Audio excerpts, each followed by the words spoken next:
It's a Hello. great day. My name is Che Brown, the happy entrepreneur, and welcome to the Happy Entrepreneur Show, the number one business development and revenue focused late night show in the country where we are on a mission. And our mission really is to empower, our mission is to inspire, and our mission is to provide you, the hard-working entrepreneur, with all of the resources that are necessary to execute that big vision you have for the people you were called to serve. And on this episode, we have the one and only Nydria Williams, who's in the building. And she'll be talking about, well, embracing your power. That's one area. But the other area is rejection, is redirection. And you're really, really excited. We got what she's known as the ReHope Coach is in the building. What's going on, Drea? How are you?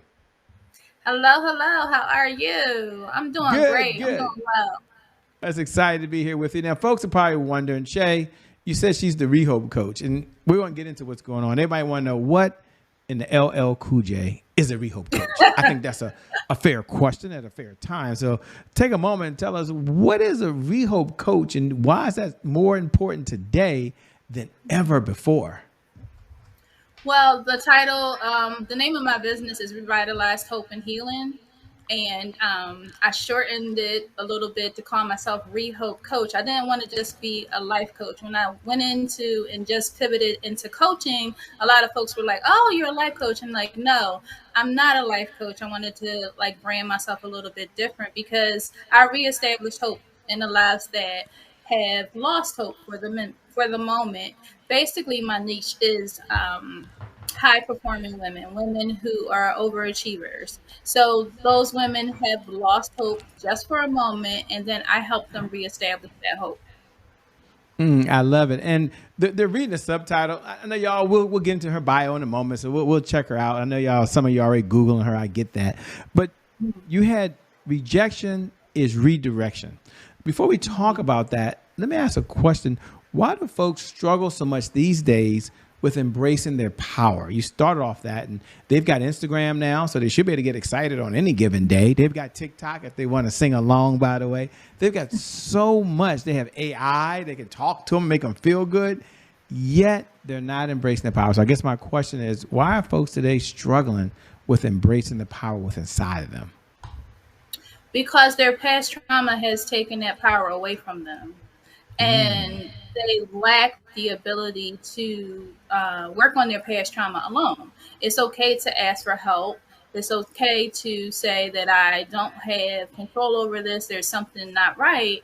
And some of that past trauma turns into present trauma because it's on the surface because we've never dealt with it. So then how do we feel powerful if someone's told us we were never good? Or someone's violated our body and made us feel insecure. So how do we become powerful? So until we break those generational traumas, we don't begin to realize that we do have power. The power is within you. It's just that there's so much trauma. Like if you've been through COVID, you've been through trauma, right? Everyone, a lot of times when people hear the word trauma, they automatically resort to PTSD in the army, right?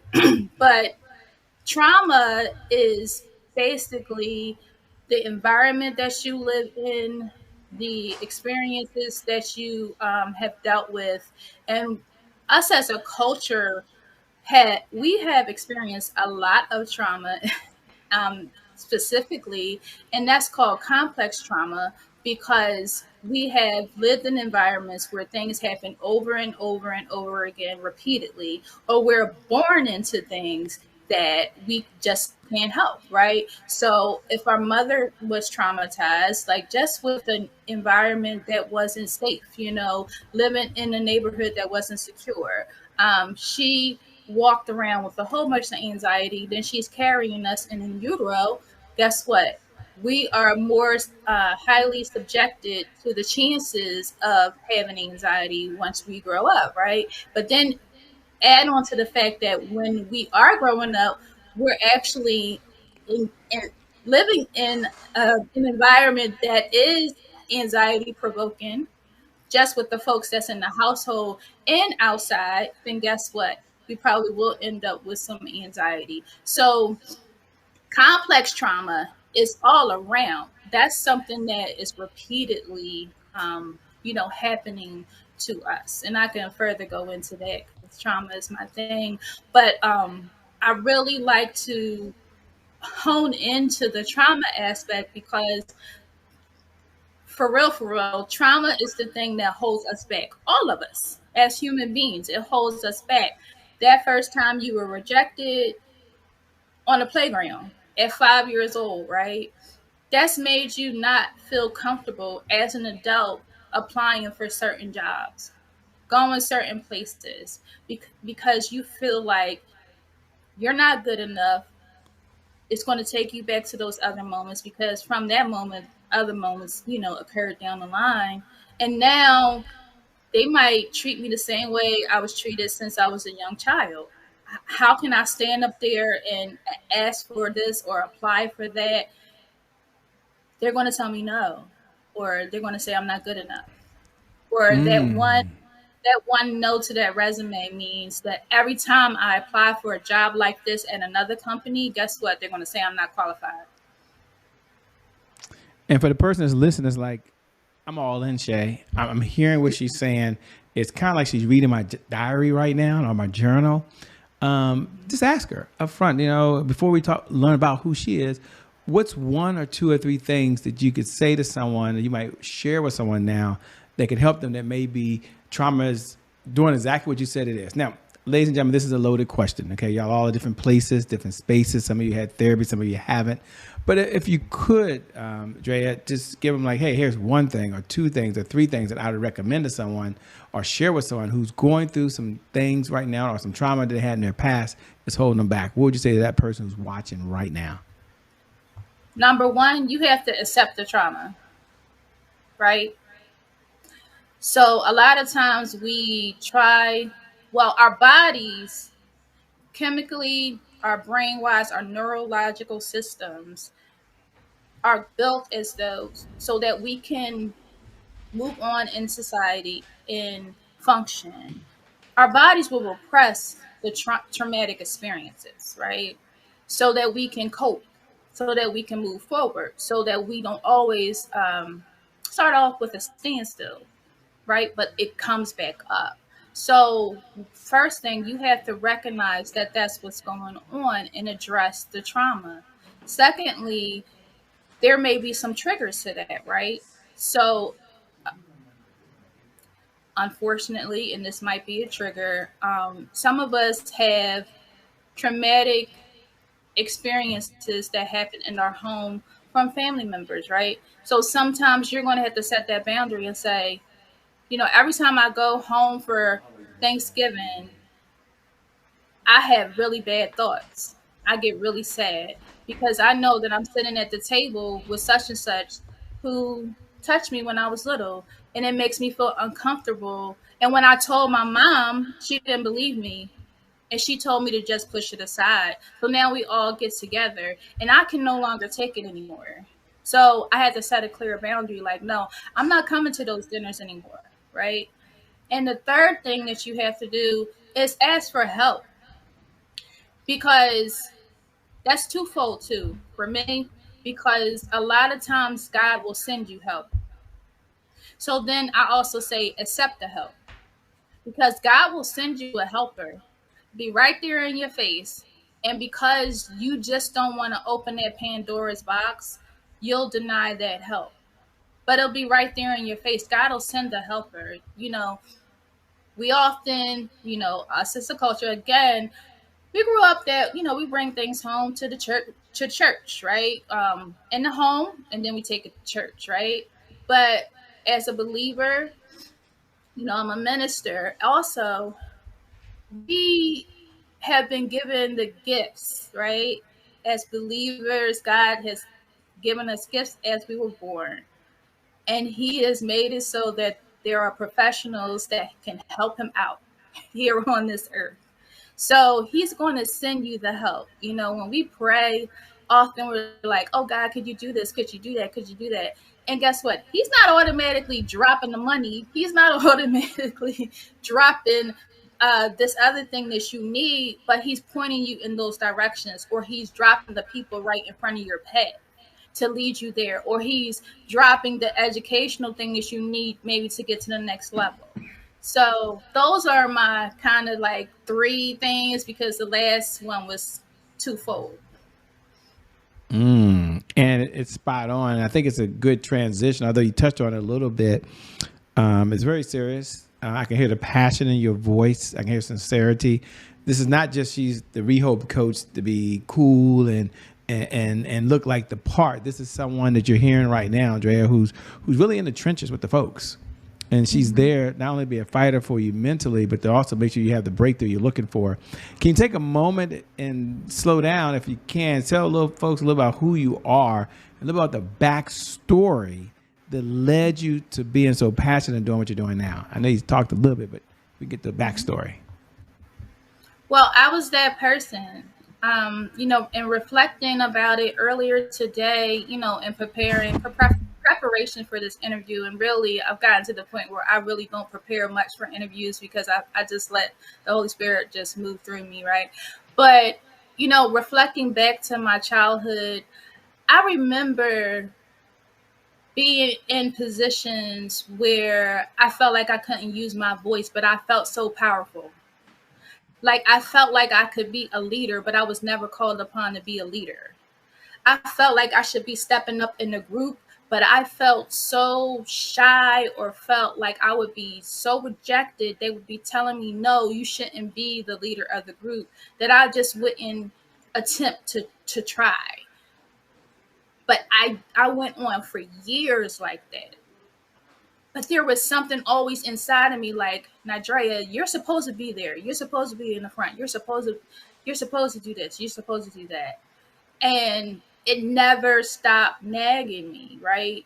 But I always had the thoughts, but I never truly imagined I'd be where I am exactly today, in all of the areas that I'm functioning and trust and believe I didn't. But I was that child. I was that child that was bullied. I was that child that was rejected. I was that child that, I grew up with a stepfather who, unfortunately, he abused me. But initially, when I was growing up, I thought that he was my father. He was there since I was like 1 year old. And probably around 5, I think it was like 5 to 7, I had a cousin that was older that was like, oh, that's not your dad. And when I went to my mother to ask her about it, the first thing that she said was, yeah, he's not. And your real dad didn't want you anyway. He walked out of the hospital when you was born. And that stuck, right? But again, I'm that strong friend. I'm that strong person. So I tuck that so that I can function. But around pandemic, all of that stuff started to drum up, because I had been working from home virtually, running my business. I was really busy. But then I was like doing PRN work, and I kept getting all these women that had childhood trauma that was showing up in their adulthood, all these women. And I was just getting triggered. And then all of my stuff came up for me. So with that being said, one pivotal moment, this is just one of them. I remember there was a time my son was probably about 8, and I would just be in the room in the bed in darkness. I would have the lights off. It was a dark room. We had dark blinds, and I would just be the TV would be watching me. And that was the way that I could escape. But my son told me at like 16, Mom, I know what depression looks like. It was when you used to be in a room looking like this. And from that period on, it just hit me on how you can't let those things hold you back. I had to take charge of what happened to me and the things that were happening to me, because I still had the ability to carry out my dreams, no matter what people did not believe, because I always felt like that underdog, that person that, oh, you ain't going to do that. Even a little bit of things that I did think I was going to do, and I would share it. Yeah, okay. Like I would get that nod and that, yeah.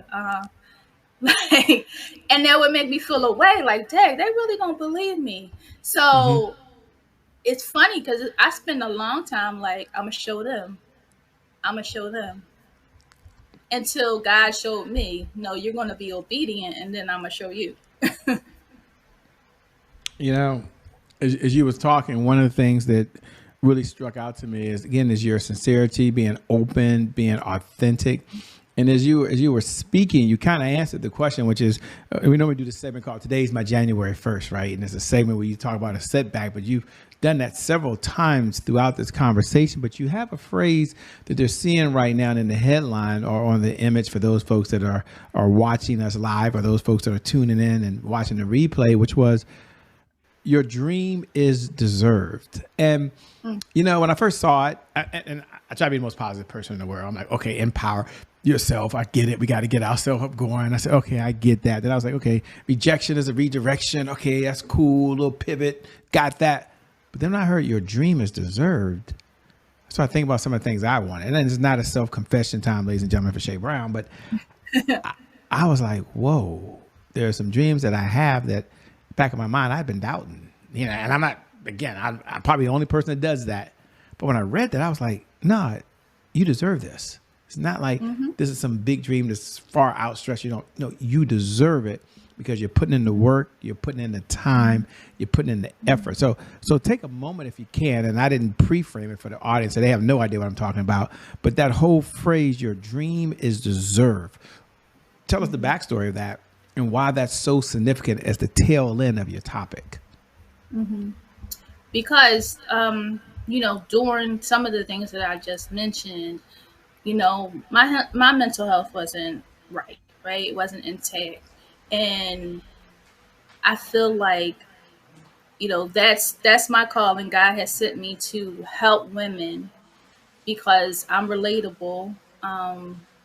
They are tend to gravitate to me, and it's easy for me to talk to them, to help them realize that they can have any dream fulfilled no matter how old they are. They still have a chance, and we need to start with their mental space, because when they're mentally well, their children are well, and our children are our legacy. There's a legacy attached to us. We as females spend the most time with the children of the world. We're, you know, the most often in these professional positions.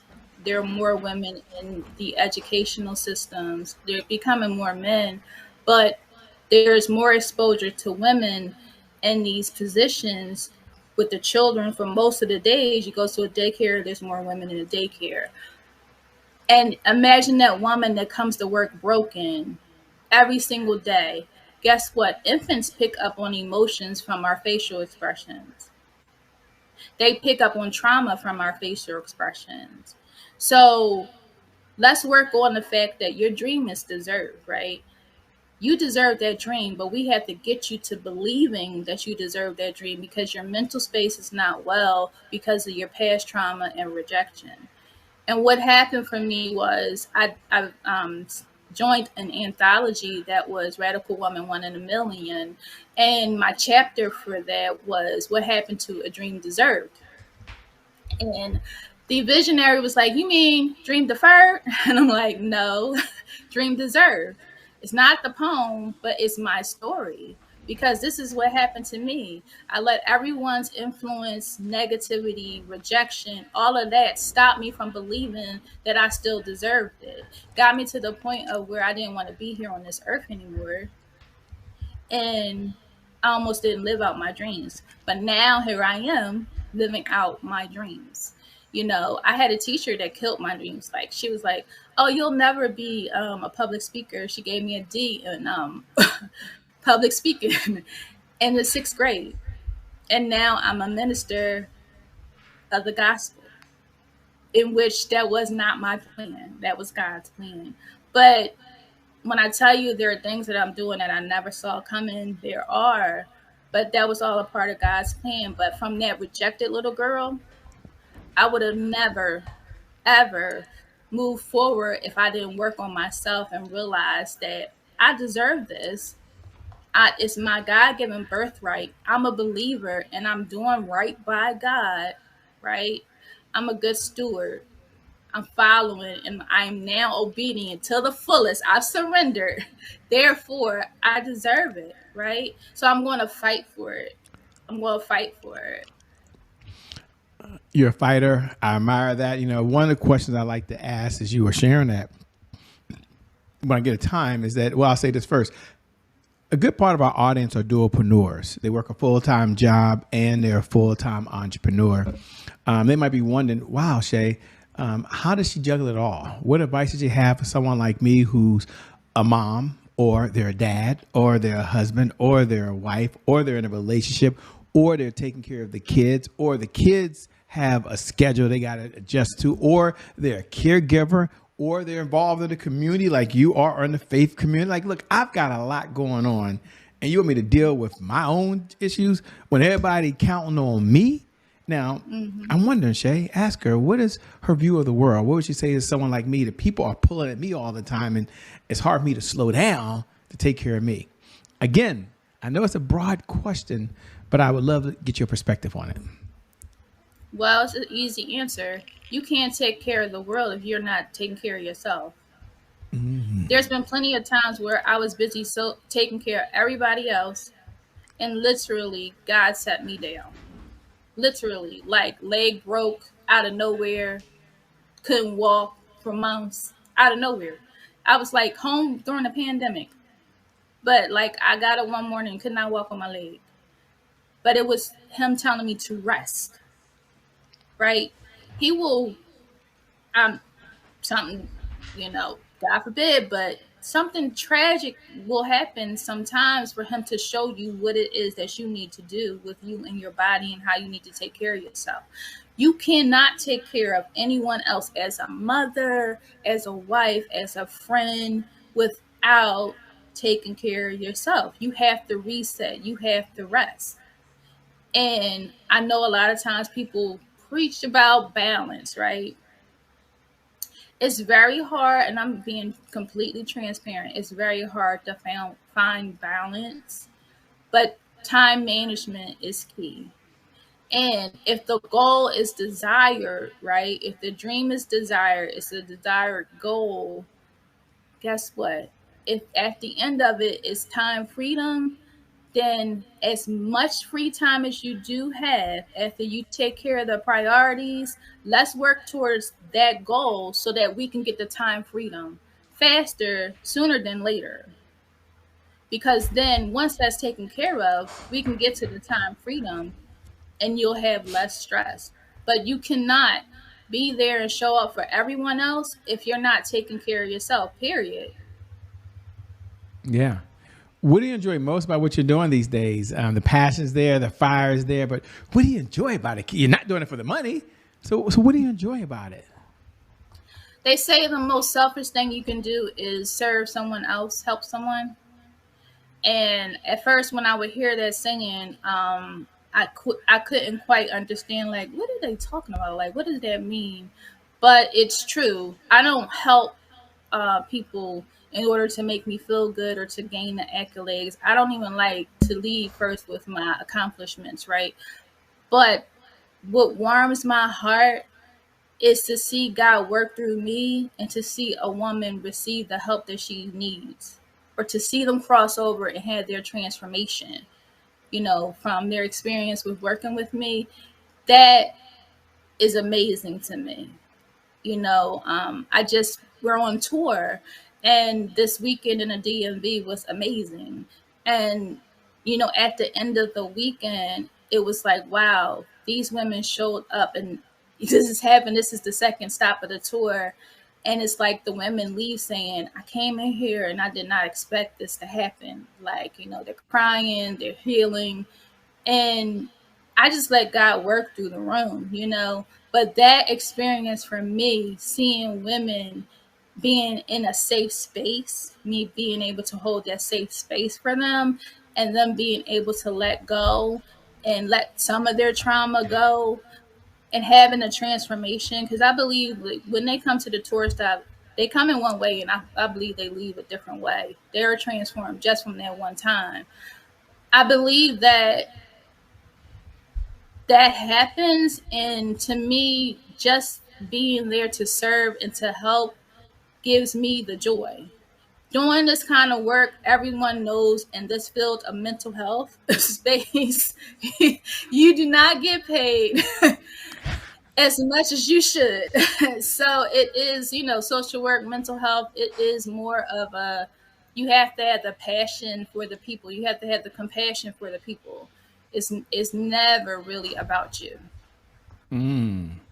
As we come down the home stretch, two-part question. Number one, what do you do for fun first? When you're not out saving the world and making a difference for other people, what do you do for fun these days? What I do for fun these days, I love to spend time with my family. We have a new puppy, so we're introducing him to the family. When all the what's the puppy's name? You can't leave us hanging. We all know what the puppy's name is. You can't just leave us hanging. His name is Avon. Avon. Don't ask. Yes, like from The Wire, Avon, because he's a Rottweiler. Okay. Charge that to my husband. We have two boys. We're a blended family. So I have a bonus son. He'll be 20, and my oldest son just turned 22. So all of us getting together and spending time together, just really relaxing. Speaking of rejection, I do work full time, right? And when my husband and I first got together, he was like, "What I want to see for you one day is for you to have a job that you really like to do, and it brings you joy, right? And you're not stressed out. You feel good about it."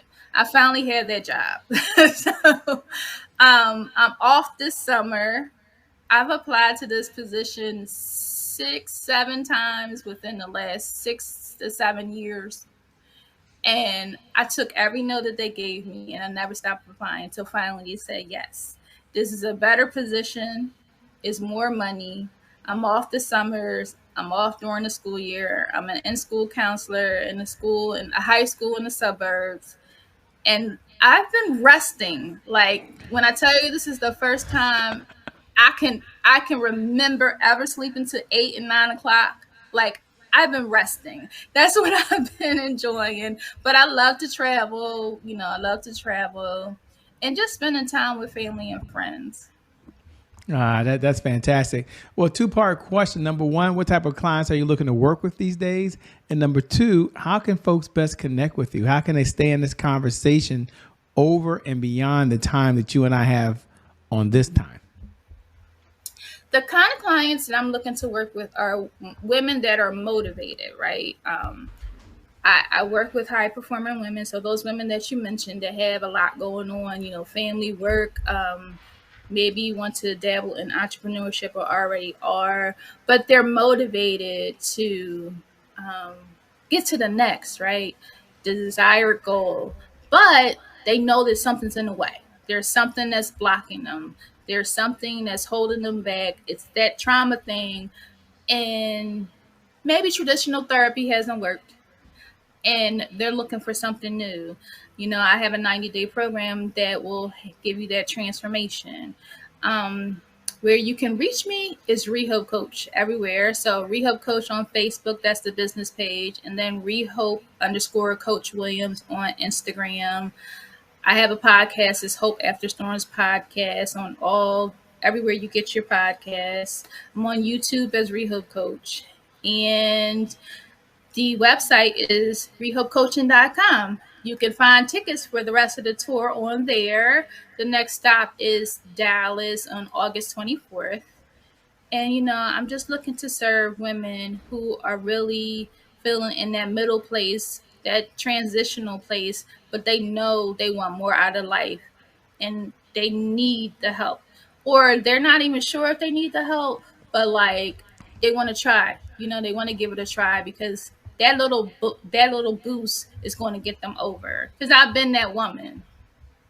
Well, let me say two things. One, thank you so much for being on the Happy Entrepreneur Show. We appreciate it. You're welcome. Thank you so much for having me, Shay. And thank you. Thank you to viewers. Thank you for tuning in. Without you, there is no show. So I never get tired of reminding you every night at 11 p.m. Eastern Standard Time that we appreciate you. It's cool when you hit the like button, but we really like when we hit the share button. We hit that share button and you pay this message forward to another community. I want to remind you that you, as you're watching right now, no matter what's going on in your life, you really are amazing. You're an awesome person. You're a game changer. You're a person who wants to make a difference in the world. And no matter what's happening, that today indeed is your January 1st. And because of that reason, I believe your best is still yet to come. They ain't seen it yet. Your best is yet to come. Your best is yet to come. With that being said, my name, it hasn't changed. It's still Che Brown, the Happy Entrepreneur. Make it a great day, everyone. And we'll make some good things out. We connect again next time. God bless. And we wish you success. Thanks a lot, Dre. We out of here. Peace, everybody. Bye-bye.